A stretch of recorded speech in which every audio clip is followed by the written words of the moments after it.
I'll start now. This talk is on epoxidation chemistry, converting propylene to propylene oxide, looking into the insights of the silver catalyst for direct epoxidation using molecular oxygen. And our co-authors are from the University of South Carolina, Michael Burkholder, Masood Rahman, Dr. Reber, Dr. Gupton, and Dr. Monnier. The next slide, we'll have the outline. We'll talk about catalyst synthesis, epoxidation, isomerization, temperature program desorption, and discussion of the data, conclusions, and our future work. The next slide on synthesis shows the patent art from ARCO Chemical Company going back to the 1980s, 1990s. And they had an extensive program that ran for approximately 10 years doing catalyst discovery and also development of the technology. They ran a integrated pilot unit for a year demonstrating this technology. And basically their catalyst is a heterogeneous supported catalyst with promoters such as chlorine, molybdenum, rhenium, tungsten, high valent oxy metal anions. And also they found a great advantage of adding carbon dioxide as a co-feed to enhance the selectivity. And they found through their mechanistic studies, if you could go back a slide, please, they found that there is a consecutive reaction pathway. And basically the propylene oxide, once formed, could then further oxidize to carbon dioxide. And a kinetic model was developed that showed that CO2 coverage mimicked the Langmuir-Hinchelwood kinetic model. And all the patent data shown there in the right-hand side of the chart. The selectivities could be as high as 66% approximately at a reasonable conversion of 10% propylene to propylene oxide. The next slide is showing the catalyst synthesis was prepared by ball milling, and this was viewed as essential for proper catalyst synthesis. And it was required to break down this thick slurry paste to ensure homogeneous blending. It also produced smaller silver particles and it provided additional surface area by increasing it approximately tenfold. And there was a potential that some of the silver could be embedded into the calcium carbonate. So this could lead to a loss of the catalyst silver surface. So with the ball milling, it would mitigate that problem. And shown here is some of the silver particle size distributions and comparing the ball milling synthesis prep versus a rotovap. You can see the smaller crystallite size of the silver. And we also have the micrographs shown here. So the next slide is a comparison of a standard, what we view as a standard epoxidation catalyst. So that would be on a low surface area inert alpha alumina with a silver loading of approximately 12%, whereas the ARCO catalyst is on a calcium carbonate support. And the silver loading is approaching 50 weight percent. So the ARCO catalyst, the silver particles are much larger, more agglomerated, as you can see here with the SEMs. Next slide shows the characterization. So we used a hydrogen titration methodology.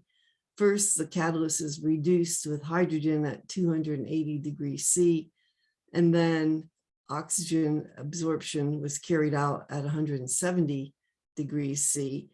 So basically, the hydrogen is titrating off the silver monooxygen species absorbed on the catalyst surface. So the stoichiometry is silver to hydrogen 1:1. This will identify the number of silver catalytic sites. Next slide is the chemoabsorption results of an unpromoted and versus a promoted silver calcium carbonate sample. And the surface area of this ball mill prep is 2.1 meters square per gram. And basically the far left side, no promoters, you can see that the silver sites are being titrated to be approximately 3.5 times 10 to the 18 silver sites per gram of catalyst.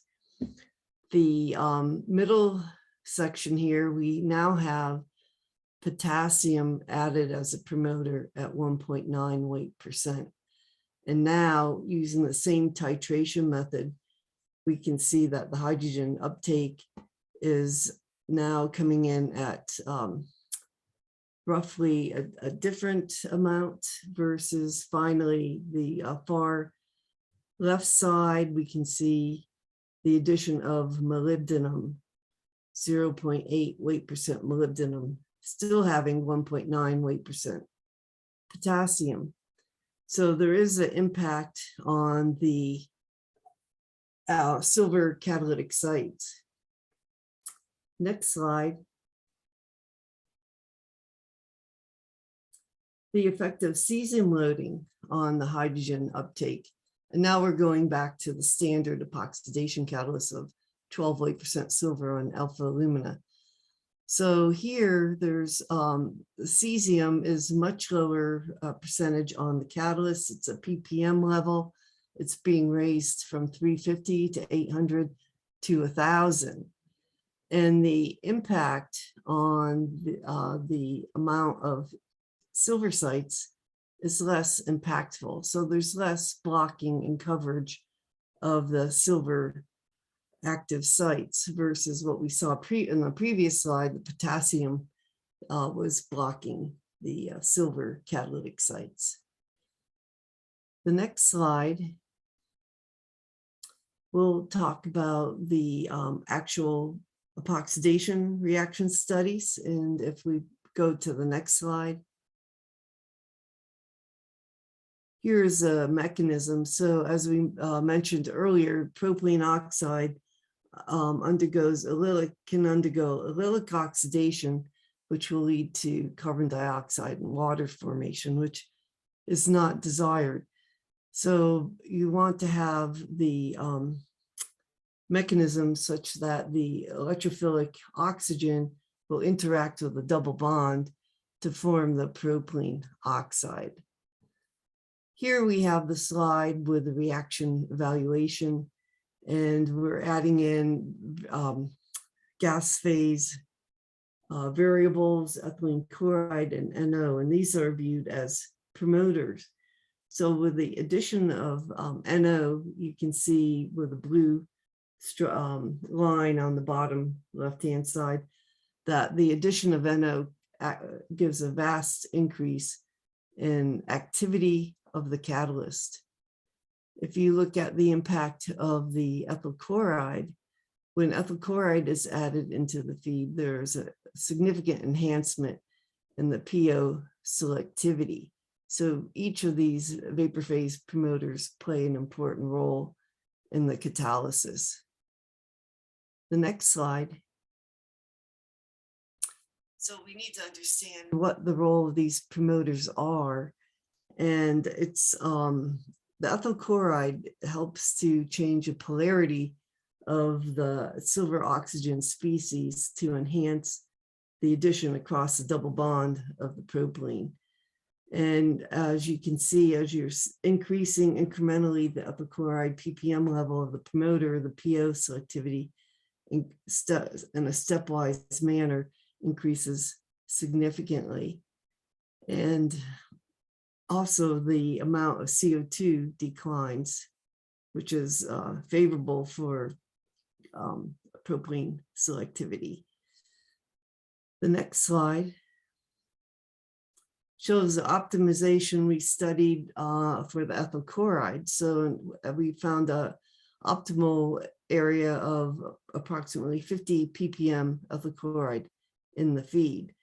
If you have too much ethyl chloride in the feed, eventually the activity and selectivity will decline because silver chloride will form and you no longer have the actual catalytic site of silver oxygen for doing the epoxidation. So this is important. You have to monitor your promoter level properly. The next slide shows propylene conversion varying the NO concentration. So with the addition of the NO into the reactor feed, you see a vast enhancement of propylene conversion and PO formation. And on removing the NO promoter from the feed, the conversion level will drop. Adding it back in, it will go back up. So it's definitely a responding, and the NO is playing a critical role in the epoxidation mechanism. The next slide. So we found that NO is required to maintain catalyst activity, PO selectivity, and yield. So this is important. And you need approximately 90 hours on stream at 200 ppm of NO to have this so-called break-in period where the propylene converts to propylene oxide. So it takes a while for the catalyst to restructure. After starting up the reactor, there's changes going on with the surface chemistry of the silver catalyst. The NO interacts with the catalyst surface through a mechanism that we believe may be involved with the nitrate-nitrite redox cycle at the silver oxide center. That's one hypothesis we're investigating, and we plan to do some Raman studies. The PO selectivity remained at around 30% throughout these experiments. We're suggesting there's a silver NO site density mechanism.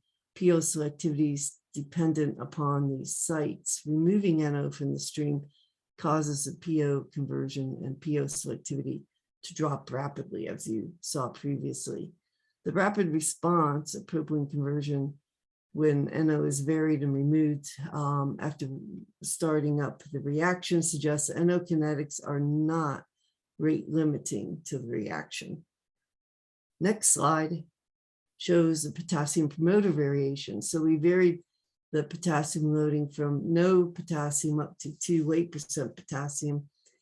And there's a dramatic increase in conversion on adding a minimal amount of potassium, and also very impactful on the PO selectivity, so that with the potassium added, you are seeing PO selectivities in the 30% range. The next slide.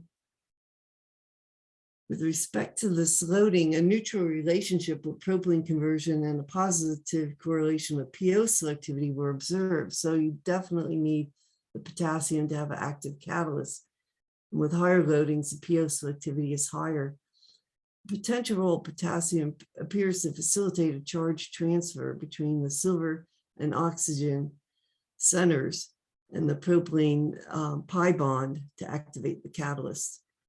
And we found that greater than 0.58% potassium was preferred for PO selectivity to approach the 38% acetate. The next slide shows the kinetics here, the mole percent PO observed versus the PO selectivity. And as you can see, these slopes are positive and intersecting around 20% PO selectivity. So this is an interesting kinetics. It's the opposite of the ARCO kinetics, which had a negative slope and intercepted at 65% PO selectivity. The next slide, going back to the mechanism, the Y-intercept of these catalysts shown in the previous slide are approximately 20%. The shows in this mechanism that there must be undergoing two parallel pathways of catalysis, so that once a PO is formed, it desorbs from the surface, whereas it doesn't undergo secondary interactions to form CO2 and water, which is an interesting comparison to the ARCO patented catalyst. The next slide. Isomerization of PO was investigated both on the calcium carbonate and the alpha alumina. And here there is a slight amount of PO conversion going on, and also oxygen conversion over these supports. The next slide. Looking at the propylene oxide stability effect. Here we have a 56 weight % silver on calcium carbonate under the reaction conditions shown. And with the incremental increasing amount of ethyl chloride in the feed, you can see that there's a dramatic decrease in the conversion of the propylene oxide and oxygen. So the role of the ethyl chloride helps diminish this overoxidation mechanism on the catalyst. The next slide. This is with and without oxygen in the feed. So we're varying the ethyl chloride amount and added to the feed, and looking at the PO stability at various levels of the stream. So that with the, again, another depiction of the role of the ethyl chloride to mitigate the propylene oxide conversion. The next slide is the PO stability, again, varying the amounts. What is it forming when it's converted? And through GC mass spec, we've identified that it isomerizes, forms propionaldehyde and acetone, but that this is at a much lower level, again, with the ethyl chloride added to the feed. So it prevents the conversion and isomerization of propylene oxide. So now we'll talk about the temperature program desorption. The next slide. Next slide.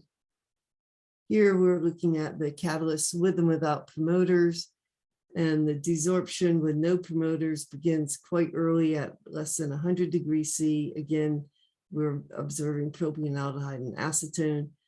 CO2 forms at much higher temperatures. Then in the presence of the promoters of molybdenum and potassium, the absorption temperature increases, propionaldehyde and acetone isomers are observed. CO2 formation is drastically reduced. So the promoters are very helpful with this regard to help promote higher propylene oxide selectivity. Now we're looking at EO desorption experiments. And this is as opposed to propylene oxide. And we do see likewise the with and without solid promoters on the catalyst, there is some isomerization observed. With no promoters, desorption occurs immediately, nearly at room temperature, CO2 formation occurring at higher temperature. And likewise, with the addition of molybdenum and potassium, isomerization is observed most likely to vinyl alcohol. Promoters again increase the desorption temperature, and the CO2 formation is reduced significantly. The next slide. So we're looking at different promoters here as opposed to just potassium, alkyl and alkaline earth promoters as shown in the ethylene oxide formation and also in the propylene oxide formation. And then looking at the different binding energies. And you can see a similar trend with the EO and the PO catalysis. And the effect of the changing the promoter is still under investigation. We're doing a comparative study of cesium because cesium is quite commonly used in the ethylene oxide epoxidation work. The next slide. So what have we observed to this time? Well, the ball milling is very beneficial in terms of reducing particle size, increasing surface area, exposing more catalytic sites, so we have better dispersion. We've found the optimization of the gas additives of ethyl chloride and NO. Both are necessary for both selectivity and activity. The potassium promoter is been optimized and found to be so far better than cesium. That data will be coming out in a new publication in Journal of Catalysis. We want to not keep the ethyl chloride at roughly 50 ppm so that we can mitigate the silver chloride formation, which will make the catalyst inert. We're continuing in our future work to look at computational studies to better understand the NO role and identify NO, NO2 type surface species that could undergo a redox cycle at the silver oxide center, and better understand the role of the chloride. How is it impacting the polarity of the silver oxygen species? And those computational studies will be further published. We want to manipulate the silver oxygen surface ratio to correlate with these computational studies, and also do a side-by-side comparison with the EO catalyst of silver and alpha alumina, and evaluate additional promoters and loadings, looking at the high valent oxyanions such as molybdenum, rhenium, tungsten, and we're collaborating with another university on operando Raman studies. The next slide shows the various references. ARCO Chemical Company has on the order of probably close to 100 patents on this type of technology. As I mentioned earlier, they have taken it through demonstration. And then the body of work of the epoxidation literature that was referenced in the previous slides. So I'd like to thank the audience, and thank you very much.